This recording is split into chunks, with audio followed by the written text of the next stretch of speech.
Just started. Good. How you doing? Good. Let me get Sweet. my. We got the football helmets in the back. Wait, can Oh we yeah, just camera so we could get you? let me get this camera thing fixed here. How was your day, Doc? How's everything going? Man, it was a great day. Did facelift and some eyelids and some fat grafting and laser, and then had another patient just did some laser on. So all is good. Sounds like a big day. Yeah. That's a long one. What time did you start? What time did you finish all that? Started at 7:30, finished at 2:30. Really, that fast? That's Yeah. That's actually a lot quicker than I thought you were going to say. Yeah. So we had two cases in there. I brought an anesthesiologist in. Mm-hmm. I bring anesthesiologists in for some bigger type stuff. And first lady, we nasally intubated. Second one, I just did a flexible LMA, knocked it out. Good day. Not too bad. This is a nice setup you got back here. You got Well, thank you. books. Is that your son? Is that your picture, or is that your son in the back there? Oh my gosh, this one here, that's my oldest boy. I'm trying to get this camera thing all set up for you. I'm having some issues with let me see if I can adjust this a little bit. No, it looks good. You got all the hair on your head. Wait, that's impressive. It's gray, but that's all right. But it's there. That is true. That is true. So excellent. Hey, I really appreciated getting to meet you at the course a couple weeks back. That was great. Yeah, I'll tell you what, those guys do a fantastic course. There we go. That looks a little better. Perfect. We're locked in. There we go. Yeah, I mean those guys put on a fantastic course. Ew. It was really neat that I was invited to be part of it. I think this was our 4th year, and it really just started with writing a textbook. The concept for the book was really awesome because it really helped to consolidate everything that you need to study for the board exam. Mm-hmm. And the editors were a bunch of great guys, and frankly, I had met a couple of them in passing. And so just through the course of writing, the first edition and the second edition and working with them over the board review course, it's been an absolutely fantastic experience to meet some great guys and girls and learn some really neat techniques along the way. That is true. And thanks for mentioning that too. I got to say, I haven't gotten to study the cosmetic chapter yet, so I'm a little embarrassed to admit that. But I'm going down. I'm going down one by one, and I did stop at cosmetics to see your name there. I did. All right. Yeah. I'm gonna get that in, and yeah, it was so excellent to meet all you guys at the course too. What I like about you guys are you're so easy and down to earth to talk to. I could just pull you to the side, like, hey, so what's going on? And then Dr. Figueroa was saying that your football background and everything. I'm excited to get into that today. Well, I think it'll be fun to do that. The nice thing about our specialty and with some of the organizations that I'm in, I have a lot of interactions with people of different specialties. And with my experience in the military, I have great colleagues from medical and dental specialties. But this, our specialty tends to be a bunch of really hardworking, dedicated, intelligent, thoughtful, concise, decisive surgeons, which is great. And so we can take all that experience that we get from all these other specialties, and we can really have fine-tuned our skills really over the past 100 years. But the nice thing is most oral max men and women I know are willing and eager to learn from other specialties, which I think is really important. Everybody does things a little bit differently. And I've learned so much from dermatologists, from oculoplastic surgeons. I mean, I learned how to do rhinoplasties from otolaryngologists, which was fantastic, and plastic surgeons as well. So if we position ourselves where we can learn from others, it only makes us better surgeons. It makes other specialties better, but most importantly, it gives our patients the best care we can give them. 100%. Where did this all start with you, this passion going into this direction? And then you're doing facelifts, you're doing cosmetics, everything. How did you start with there? Well, I'll tell you what, I think my path is certainly obscure, but I decided when I was an undergrad that I wanted to go to dental school. And my goal was to do a general dentistry residency. And I was going to practice as a general dentist in my hometown of Lima, Ohio, and, spend the rest of my life where I grew up. Well, 9/11 happened literally 2 weeks before I started dental school. And so I come from a military family. I never thought I would necessarily be in the military, but I felt an eagerness to do that. So I applied for a health profession scholarship, and I was blessed enough to get to receive that. So again, now my goal was I'm going to take a military scholarship. I'm going to join the Air Force. I'm going to do a general dentistry residency, and I'm just going to be the best dentist I can possibly be. And I'm going to bring that to my hometown in Lima, Ohio. Well, the nice thing was the Air Force required us to do an AEGD program. So I'll never forget the spark that turned me on to surgery was I had two fantastic attending surgeons, and I got to scrub in for an orthognathic case. And I stood at the top of the head, and I obviously had no idea what I was doing, right? No idea what I was doing. And they had completed the osteotomies for the Lefort, and they said, push down. And I said, where? And they said, put your fingers here and push down. And so I, started pushing a little bit. And they said, all right, now push. And so I pushed, and I started to see that maxilla down fracture. My eyes had to be, as big as saucers. I went home that day and I told my wife, I was like, I'm going to be an oral maxillofacial surgeon. That was it. That was the moment. That's where it started. Yeah. No desire whatsoever to do this in dental school. Until that moment. How did you end up in the OR?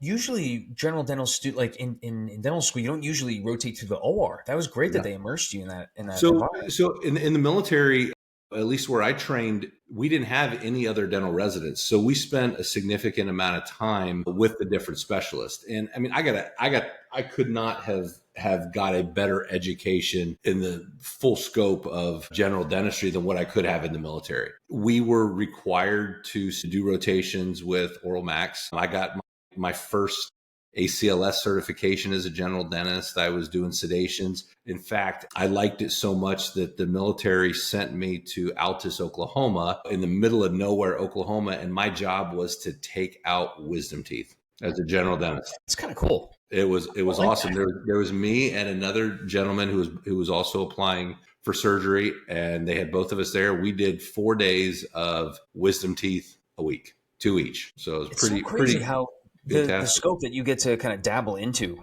when you're in the military. It's just a totally different world, I feel like. I think it was too. And like I said, my time in the military, really made me the surgeon I am. I never thought I would ever take it as far as I did. But like I said, I was blessed to have just such awesome people around me from different backgrounds who were so energetic and enthusiastic to teach, and opportunities just kept presenting themselves. And the next thing you know, I'm a second year resident and I'm rotating on ENT, and I'm learning how to do a rhinoplasty.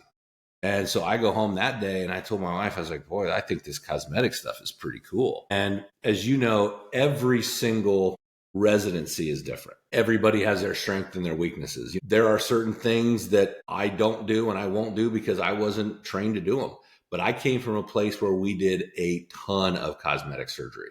So I had great experience just as a resident. And then the Air Force allowed me to go on and do a fellowship in cosmetic surgery as well. So it was about a second year resident when you saw the rhinoplasty, and then you're like, okay, this is the direction I want to go in. You continue that experience in cosmetics, and then you did the fellowship. Your residency, what were you in which hospital were you at? A fort? Were you at? Where were you for that? So I was at David Grant Medical Center, which was Travis Air Force Base, so Northern California, right in between Sacramento and San Francisco. Best place. I got to spend my time right outside of Napa is pretty much where Travis Air Force Base is. Not bad. So not too bad. And your wife came all the way around the country because you were in Ohio. So then you were in California. Before that, you were in dental school. And then where was your fellowship? My fellowship was in Salt Lake City, Utah. Jeez. So she followed you around the whole country. Yeah, she did. It's a lot to go through.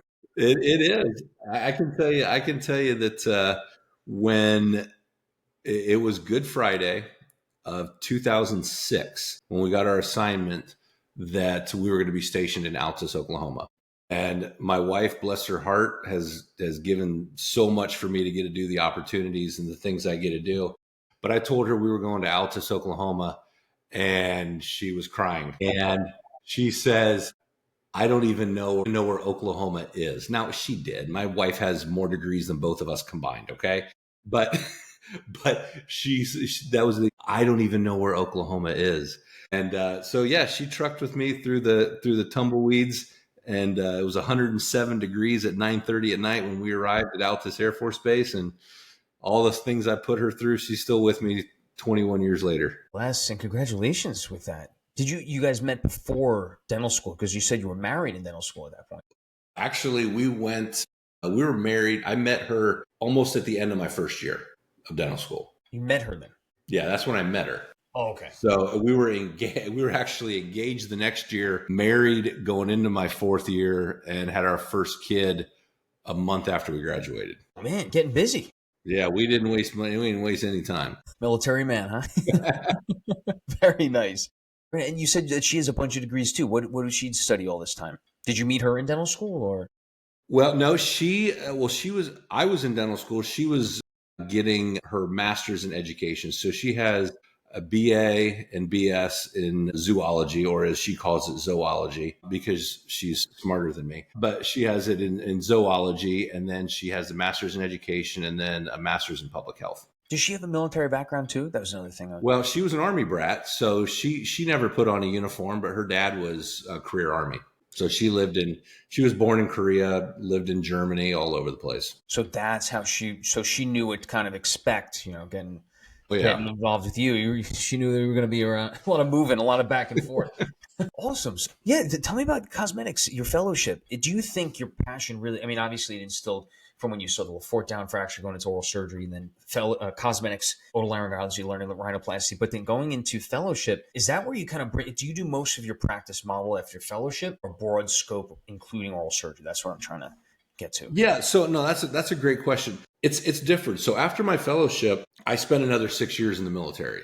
I became the program director at the same place I trained. My practice was mainly cosmetic surgery and orthognathics. And then obviously I would staff the clinic and things like that. I'd do, some benign pathology and the such. Then when I decided to separate, I was looking for a practice that was a true a true full scope oral max practice. So, I got a partner I think he was Marx's first fellow, so he's doing benign and malignant pathology, and, he's doing, fibulas, and he's putting implants in the fibula when they're still in the leg, and then putting them in the mouth after the resection. I mean, just crazy stuff. Tons of orthognathic surgery in private practice terms. At that point we were doing joints, we were doing everything. So I was looking for a place that was doing everything that we're trained to do, and add that cosmetic section to that. So my practice today, obviously I move across the country. I start the cosmetic practice from the ground up again. And to this day, I have a great balance between facial cosmetic surgery and teeth and titanium. I still do orthognathics. Every once in a while I do like easy pathology, because I'm not the pathology guy, admittedly. I'll do some OKCs and the such, and dentigerous cysts and stuff. I kind of know where my lane is, and my lane's facelifts and dental-alveolar surgery. Beautiful. And then, because then you could combine that between the obviously teeth and titanium and the cosmetics. I feel like orthognathic surgery is that perfect medium, right? Because you're planning things around the teeth, but then you can do a little touch up on the chin over here. You could work on the, the nose a little bit over here if you need that projection. Yeah, I like that a lot. That's a nice medium, Yeah, and I absolutely love orthognathic surgery. It's a lot harder in private practice. We're a fee-for-service office. It's challenging to have large numbers of orthognathic cases, but I'll tell you what, every one of those that we get, it's great to be a part of. Those are the rewarding cases, and those are the reason I went into this whole thing to begin with. That's true. Yeah. Going back to the story before it. Do you feel like, I'm sure you would agree, I feel like there's such a squeeze that insurance just puts on all the, the ability of patients to get certain things that sometimes they need it. There's wanting something, and then there's needing it. And then the provider's offering it. That's another thing. Providers don't have the support to offer the full scope of oral surgery that we train in. I don't know. It's something I always get tied up in a knot about. Yeah. And it's frustrating. And, I'm lucky enough where I'm at a practice where we're not in network with any insurance companies. We're fee for service. And so that's nice, because we can provide the care that the patients need, and we don't have anybody holding our hands behind our back. But at the same time, we have some people that we would really like to be able to help. Yeah. And trust me, we do, plenty of pro bono work, but you can't do that for everybody. And so, unfortunately, we can't see everybody who we'd like to see just because of financial constrictions. You have to take the good with the bad with how it works and in our situation. Always. Yeah. Yeah. If only we can do everything for free too. Yeah. Yeah. Which one's your favorite procedure then? Number Matt, one. Waking up in the morning, you're putting your clothes, you get scrubs on. What's number one? number one's a rhinoplasty. Oh yeah, really? I love rhinoplasties. A very close second are otoplasties. You're doing otoplasties. That's right. Yeah. That's right. I almost forgot. Why is that a close second? I didn't even think of that. The nice thing about otoplasties is if they're done well, okay, and you're not having sutures fight cartilage, and you're actually doing the technique the way it's described, what you get on the table is usually what you're going to end up with. Almost always it's what you're going to end up with. And they're so technique sensitive, and it's so much of an art, which is why I like rhinoplasties too, because otoplasties and rhinoplasties are artistic. You could have 10 surgeons do the same nose and have 10 different rhinoplasties. And there's so many little tiny nuances with otoplasties where I look at some things that people post, and they post these as great post-ops, but to me, they may not be as great as some people think.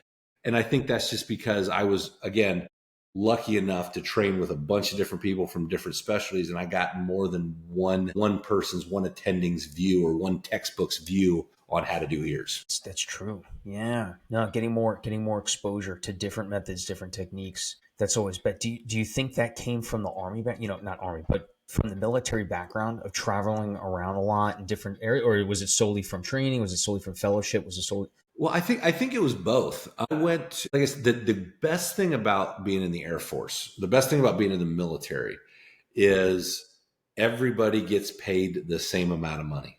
Okay. All of us surgeons are getting paid the same amount of money, and all we are is centered on the patient, and we're centered on education. Generally, it's a younger, more aggressive group of surgeons. And so everyone's willing to help each other. I mean, like I said, I learned how to do noses from ENTs, and I, learned how to do ptosis repair, and I've done thousands of cases, probably 1,000 cases with oculoplastic surgeons. I mean, I'd have plastic surgeons come in and I'd teach them how to do facelifts. I mean, it was just that great type of environment that we all lived in. And that was awesome. And that was, it was a kick a little bit when I left and went into private practice, because it wasn't that way. There was the competition. Okay. I'm the new guy coming into town. I'm the dentist. The dentist is doing a facelift. And, there were people that truly didn't like the fact that I was coming in on their turf to do these things. And so for me, I was just kind of like Ferdinand the Bull. I was just happy and wagging my tail, walking into town, ready to do some work, and was hit with some obstacles pretty soon after I got here. I'm sure. How did you face that? How did you deal with that? How did you deal with that? That's a curious thing, because I know a lot of people are going out there, whether it's starting out in practice or they're starting out in a new area, new guy on the block. How did you? Yeah. Well, I think first and foremost is I had the street cred to back it up. I had the surgical log. I had the chapters. I've had the lectures. I had everything. I could walk into a medical exec meeting and drop my resume down on the table. So that was huge. I was able to do that because of the time that I spent in the military learning all these things. Next, I had the dental community in Indiana is extremely strong. And so we were able to work on getting legislation changed. Literally, the definition of dentistry was changed in the state of Indiana, because that was being used against me when I first got here, because it was frankly a very archaic definition. And with a lot of work from some great legislators, the dental communities, the state board, the local boards, we were able to get that changed. Not specifically for me. I was just happy, and I was just fortunate enough that I fell in the time frame when this was already in the works. And I had a lot of great physicians who had my back too. I mean, they'd stuck up for me. I'd done cases with them. And so I've had some really great physicians and surgeons and plastic surgeon who really put his neck out on the line to make sure that I was able to practice how I needed to. Do you think that's why is it always the case? Why is there so much butting heads between, is it just competition? Money, buddy. It's the money. So what is the name of the game? It's always the name of the game. So, the thing is, it's important to always realize, where we came from and how much overlap we have with other specialties. I mean, none of us paved this road by ourselves. I mean, you look back at, Casangian and Tessier and Gillies and all these giants, Obergazer, all these people whose shoulders we stand on. We get to do the things we get to do today because these group of men and women decided that they were going to do something that nobody else had ever done. We're the ones who get a benefit from their heroics. That's a great way of putting it. I like that. It's so true. Yeah. And then we get to this point, and man, hey, all right, because I know we're on the time here, and can I ask you about your story with the football? Is that okay if we get into that a little bit? How you were going to the dental school, and then you get the call, and you got multiple calls. Yeah. So where'd you play in college? I was a football player. I played football at Bowling Green State University. I walked on coming out of high school. I was a long snapper. I played some offensive line. I walked on. I had some what now we call P4s, some power conference walk-on opportunities. But I decided to go to Bowling Green State University because my mom went there and my dad went there. And I used to go to some games when I was growing up. And I thought it was a pretty cool place to be. And if football didn't work out, I was going to college where I wanted to go anyway. So, battled there and ended up being a 4-year starter and letterman there. And then started to get some interest from the NFL, as early as, the end of my junior year. And finished my senior season, had some workouts, ended up getting picked up as a free agent with the Buffalo Bills. And that was a great experience. But I knew that it wasn't going to be something that I was going to chase for my entire life. I had too many friends who played for 2 or 3 different teams a year. They were living in hotel rooms. That wasn't for me. So I was already applied for dental school. I was already accepted to dental school at Ohio State, and they were gracious enough to hold my spot through all this. And so they held my spot, and I got off the plane in Buffalo, and I was the starter in Buffalo from the day I got off the plane until the day I got cut. I ended up getting cut due to a roster spot. Okay. It's part of the game. It's a business. And it was right before training camp. So nobody was picking anybody up. There wasn't anybody, going to different teams at this point. Ohio State gave me basically a week to accept or not. And again, just through, you look back at things and just through the grace of God, I mean, that was a blessing because I got cut that week. So I called Ohio State and said, hey, listen, I'm all in. I'm going to dental school. So I get down there, start dental school. My first week at dental school, I got 7 calls to go play. So I'm literally getting up out of class, answering the phone, and I'm a very, very stubborn, hard-headed guy. And I said, once I was going to dental school, the football part of my life was behind me, and it was time to go on and do something else. And so I told everybody no. My agent was, let's say, beyond livid at me. But I told him, I said, this was the deal. This is the deal we had going into this. I told you this was a one-shot deal. Once I started school, I was going back to school, and then subsequently was getting calls to go play throughout the season. And, one of the team that was the most persistent was the New England Patriots. And I told them no. It seemed like on a weekly basis. And that was, the first, I think they won their first Super Bowl that year. So, man, you would have had a ring. It's a fun story to tell, but my life wouldn't be the same if I decided to, put the helmet back on. So no regrets. For sure. So a couple follow-up questions. What does your wife think about that? Well, I would have never met her. That's the best thing about it. If I would have chased that dream, I would have never met my wife, never had my kids. So, like I said, God works how God wants to do things. And so, she just kind of giggles about it sometimes when people ask, but no, my life would have been totally different. Yeah. And what about your parents? Were they solid that you were going the dental route? My parents were cool because I was never, ever pushed to do anything. I was always Sure. supported, but I was never pushed.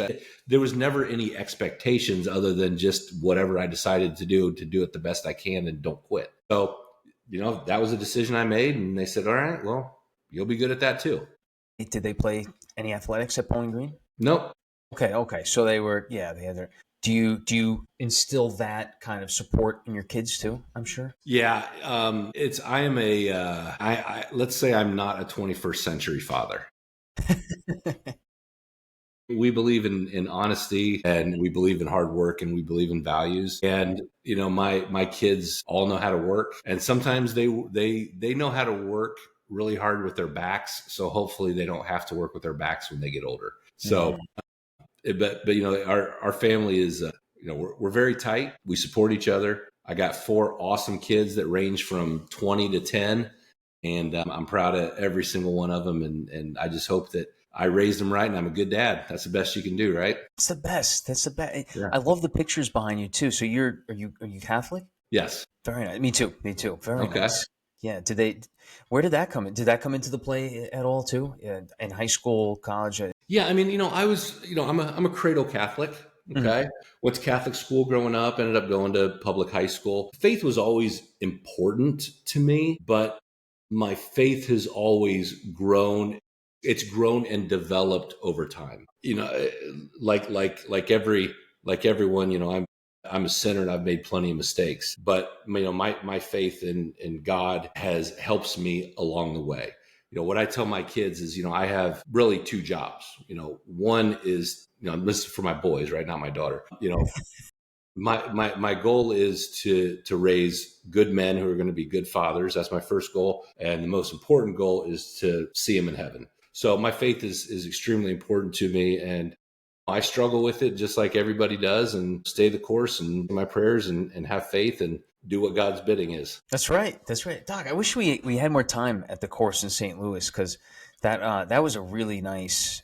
It was an extremely well run course. The lectures, the cases. I didn't get enough time to chat with you there, though. I mean, we did get a little bit that one evening, but I think you had headed out the following morning. Is that Mm-hmm. right? Is that what? Yeah.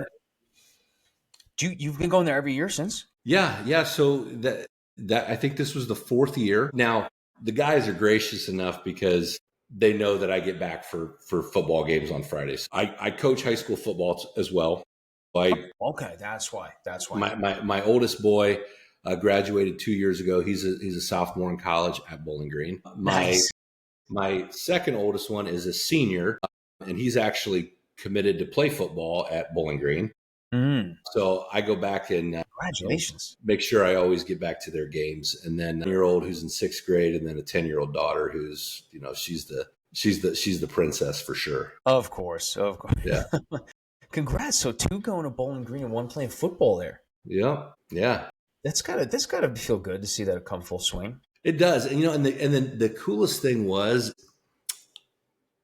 although I indirectly had influence on both of my oldest boys' decisions to go there, I did not in any way, shape, or form, guide them or tell them that that's where they were going to go. Right? They made that decision independently, and so I'm proud of that, and I'm proud of the fact that both of them said, we're going to go here, but we're not going there because you did. We're going to make our own way. We're going to make our own footprints in the sand. I was like, cool. That's what it's all about. Gotta be proud of that. That's the way it's done. It's because you raised 2. You raised, well, now 4 good kids. Yeah. Hey, so to summarize this, one last question. I want to bring some back to the boards course too. I mentioned this to Dr. Figueroa and stuff. What would be 3, say, let's pick 3 or 5 of the most frequent topics you would say in cosmetics, just to kind of give some value to like board studying. I know a lot of people are out there right now. I was talking to 3 today about the boards. What would be 3 main and I know we kind of switched from topic to topic here. I wanted to keep a nice flow as we could, but because I wanted to get to know you too a little bit better. What would you say would be the 5 most common, or just off the top of your head, 5 common subjects and little pieces to know? Yeah. Cosmetics for the board. Let's start with how the format is different now than it used to be.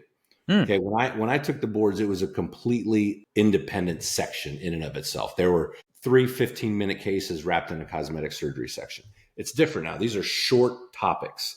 Now, I don't know exactly how it's going to go, but if I were writing this test, I would look at what are the most common procedures that an oral maxillofacial surgeon is going to do in private practice.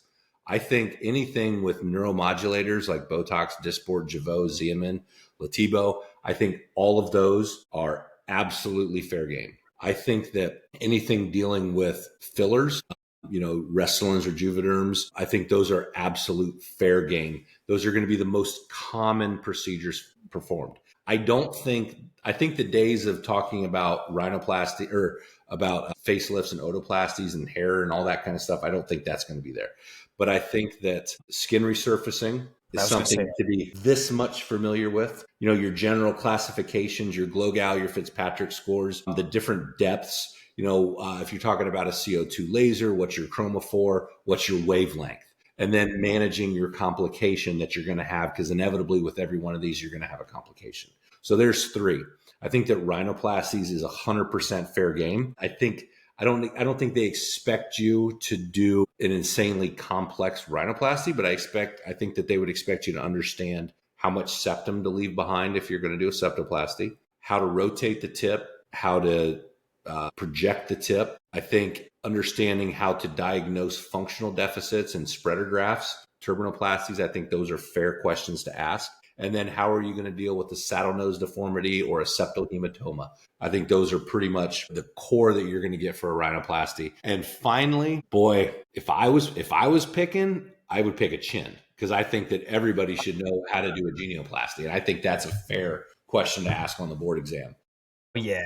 Whether that's an osteotomy or whether that's an implant, I think those are absolutely fair questions. For sure. Hey, no, that is excellent insight. That's such a good point too. The genioplasty, because that falls under we got to graduate doing however many genioplasties we do. Yeah.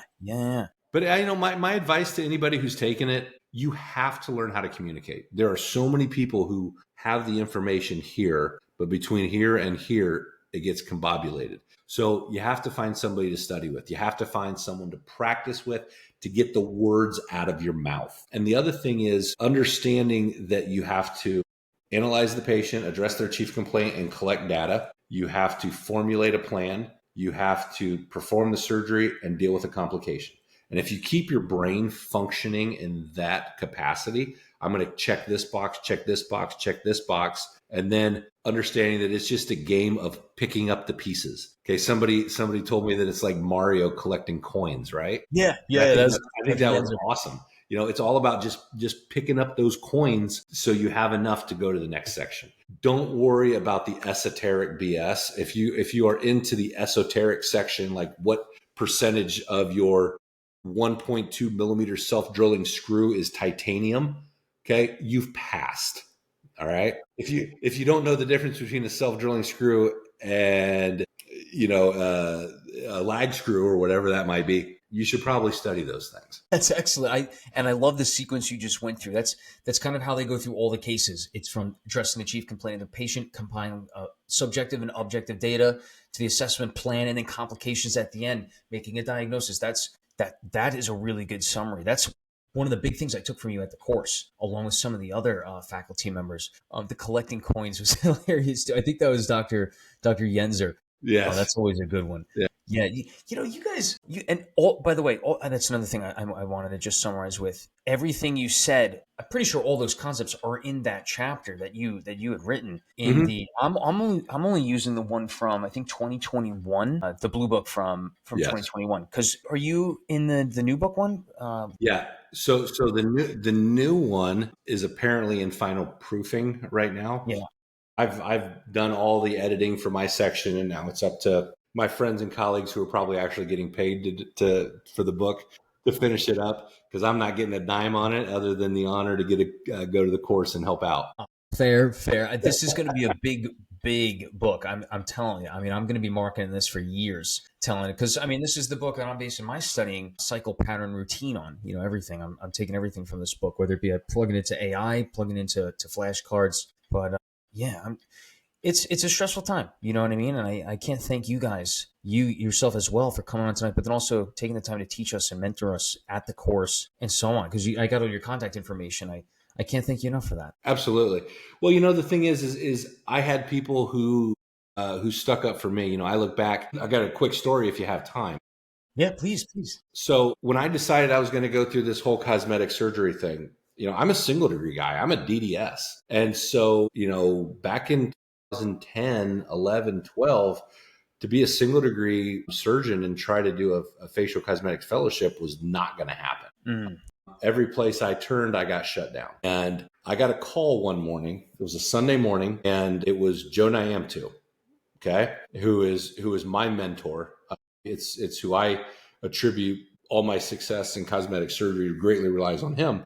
He called me and he says, "Hey, you're going to Salt Lake City on Tuesday." And I said, "Why?" He says, "You're going to go interview with Dr. Kennedy." And I said, "No, I'm not." I said, "He's already said no." He goes, "You're going."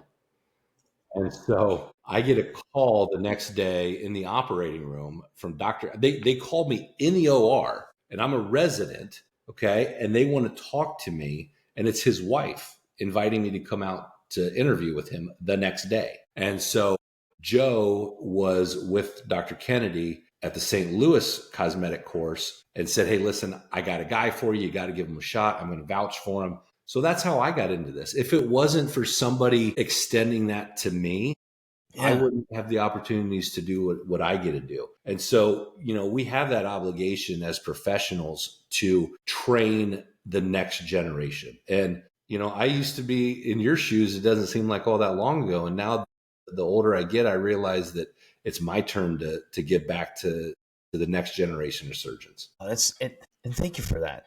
I always love that. And it seems like all you guys at the course were so, you know, passionate about doing that too, as I am, you know, coming on here. I get to speak with you and connect with you here, but also mentoring too. It is so crucial because that's the only way we build a brighter future is by giving back. Right. 100%. Well, real quick, why was his wife calling you though? I thought it would have been him. I'm just joking around. Well, his wife she played an active part in the practice. And Yeah, so I figured. Mrs. Kennedy is a fantastic woman, and I'm grateful to the Kennedys for giving me the opportunity they did. Yeah. No, I was just making a joke. It is very common, especially as you know, in dentistry, with you know, everyone's got a cousin, a sister, a wife, a husband, you know, a family member that helps them with the practice, especially if they own it or whatnot, you know. Yeah. So excellent. Hey, thank you so much for coming on tonight. This was great. Yeah. And so where's your practice located? Just to summarize, I want to make sure listeners know, you know? Yeah, absolutely. So I'm in Fort Wayne, Indiana, 2 offices in Fort Wayne, 1 in Warsaw, Indiana. So we obviously serve the Northwest Ohio, Northeast Indiana, all of Indiana and Michigan area. We have a lot of patients who come from out of state, out of country. We do a really cool concierge service. So we bring people in from literally all over the country for different procedures. So it's interesting. This little place, I won't say little, I mean, it's 500,000 people in our county in Fort Wayne. We're really proud that we're doing everything we can to put us on the map for a destination for facial cosmetic surgery. Yeah. Well, you're on it. So you're becoming the map, right? So this was excellent. Doc, thanks again for coming on. Absolutely. Thank you for having me. And I think you're doing great work, and what you're doing with social media is fantastic for the specialty and for the dental community as a whole. Thank you. We got to bring it together. We got to move it forward too. There's a lot of stuff we got to do here. So, you know, I thank you for that, for coming on. Hey, I'm going to reach out to you. Any questions I have when I get to the cosmetics portion? You got me. Text in the DM too. All right. Sounds like a plan. All right, Doc. Thank you. Thanks again. All right. You're welcome. Have a great night. God bless you. You too. Good night.